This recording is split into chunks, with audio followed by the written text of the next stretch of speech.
Hi friends, నేను మీ రాణి మళ్ళీ మీ ముందుకు వచ్చేసాను. ప్లీజ్ ఫ్రెండ్స్, నా నా ఛానల్ ఫస్ట్ టైం చూస్తున్న వారు ఎవరైనా ఉంటే ప్లీజ్ సబ్స్క్రైబ్ చేయండి, బెల్ ఐకాన్ నొక్కండి ఫ్రెండ్స్. ఇక వీడియో విషయానికి వచ్చేసరికి నా బర్త్డేకి మా ఆయన నన్ను దేశ్ముఖ్ అనే సాయిబాబా టెంపుల్ కి తీసుకెళ్లారన్న విషయం లాస్ట్ ముందు వీడియోలో మీకు చెప్పాను కదా ఫ్రెండ్స్.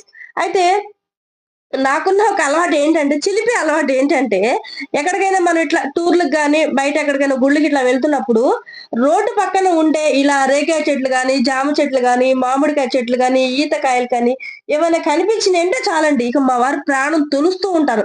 నాకయి కోసివ్వా, నాకయి కోసివ్వా అని. సో, మా వారు మూడ్ బాగుందనుకోండి, పాపం ఓపిక దిగి ఇట్లా కొట్టి మరి అవి ఇవి ఏదో ఒకటి చేసి కొట్టి, రేగ్గాయలు గాని, జామకాయలు కోసిస్తారు. మూడ్ బాగలేదనుకోండి తిట్టూరుకుంటారు. "నువ్వేమైనా చిన్నపిల్లవా? నువ్వేమన్నా స్కూల్‌కెళ్ళే పిల్లవా?" అని తిట్టేస్తారనమాట. సో, అలాగే ఇది రేగ్గాయ చెట్టు అనేది మన దేశ్‌ముఖ్ అనేది ఊరు వెళ్తూ ఉన్నప్పుడు దారిలో కనిపించింది. అబ్బా! దాని నిండా సీజన్ కదా! ఇప్పుడు మనకి రేగ్గాయ చెట్ల సీజన్ కదా! అసలు ఎలా ఉన్నాయంటే మల్లెపూలులాగా నాకు తెల్లగా భలే కనిపించాయి. నాకు ఎప్పుడైతే ఊర్లో చిన్నప్పుడు పొలాల చుట్టూతా కనపడ్డ ఆ డేస్ గుర్తొచ్చేసాయన్నమాట. ఇక వెంటనే ఇలా బొంగుమూతి పెట్టేసాను. నాకది కావాల్సిందే, కావాల్సిందని. ఇక మా వారు తలగొట్టుకొని, "సరే నా కర్మ వచ్చేటప్పుడు కోసిస్తాను లాగు" అని చెప్పేసి ఫస్ట్ అయితే గుడికి తీసుకెళ్ళిపోయాడన్నమాట. అయితే ఇక నేనైతే మర్చిపోయాను. ఓకే. ఏముందిలే ఊరికే ఏదో ఆ టైంకి అన్నాడు కానీ నిజంగా కోసిస్తాడా లేదా అని అనుకున్నాను కానీ, మా వారు పాపం గుర్తుపెట్టుకొని అంటే నా బర్త్‌డే కదా ఆ రోజు. సో, ఎందుకు ఏడిపిద్దాంలే అని అనుకున్నాడో ఏమో! దారిలో గుర్తుపెట్టుకొని మరి మళ్ళీ ఆ ఊరు చివరకొచ్చేసినాక ఆయనే గుర్తుపెట్టుకొని, "ఇదిగో ఇదే కదా!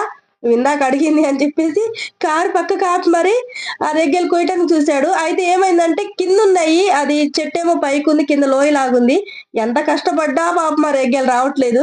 ఇక కొద్దిసేపు ఒక అరగంట చుట్టూ దాన్ని వెతికి ఒక కర్రైతే ఏందో పాపం ఈయన కోసమే పెట్టినట్టు ఒక కర్రైతే దొరికింది. ఎంతో దూరం వెళ్లి ఆ కర్ర పట్టుకొచ్చుకొని, ఆ కర్రతోటి మొత్తం రేగిల చెట్టుని కొట్టి కింద పడ్డయన్నీ ఏరుకొచ్చి నాకిస్తున్నాడనమాట. ఇది. ఇక ఈ పక్కన కనిపిస్తున్న ఈ పిల్లలున్నారు కదా! ఇదంతా కూడా నేను షూట్ చేస్తున్నప్పుడు ఆ పిల్లలకి అర్థమైంది. ఓకే. ఇదేదో యూట్యూబ్ ఛానెల్ లాగుంది అని చెప్పేసి ముందుకొచ్చి, "అక్క మమ్మల్ని కూడా వీడియో తీయవా? ప్లీజ్ మేము కూడా యూట్యూబ్‌లో పడాలి. మేము కూడా కనిపించాలి. తీసేయవా? తీయవా?" అని అన్నారు.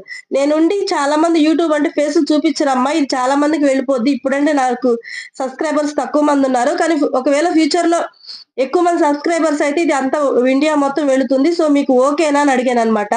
మేము కూడా అదే మేము కూడా దానికోసమే ఎదురు చూస్తున్నాం. ప్లీజ్ మాకు ఫోటో తీసేసుకో. మాకు పోజ్ ఇవ్వు. వీడియోలో మేము గూడా కనిపించాలి అని జెప్పేసి పాపం దారిన వెళ్ళే వాళ్ళంతా కూడా పోజ్ ఇచ్చేసారు. ఆ ఫ్రెండ్స్ పిల్లలైతే ముగ్గురున్నారనమాట. సో, వీడియోలో మా గురించి గూడా చెప్పక్క అని అన్నారు. సో, ఆ ఫ్రెండ్స్ అందరికి ఒకసారి హాయ్ చెప్పండి ఫ్రెండ్స్ మీరందరూ కూడా.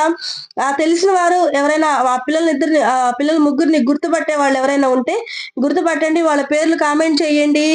ఓకేనా ఫ్రెండ్స్? సో, వాళ్ళ కోరిక మేరకు చిన్న పిల్లలు కదా! మనం కూడా చిన్నప్పుడు అలాగే అలాంటి చిన్న చిన్న చిలిపి కోరికలైతే ఉంటాయి. సో, వాళ్ళ కోరిక నేనెందుకు కాదనాలి అని చెప్పేసి వీడియోలో పెట్టాను. ఒకవేళ బై మిస్టేక్ రాంగ్ అయితే అందరూ నన్ను క్షమించండి. ఇక అందరికి నాకు బర్త్‌డే విషెస్ చెప్పారా? లేదా? By bye friends.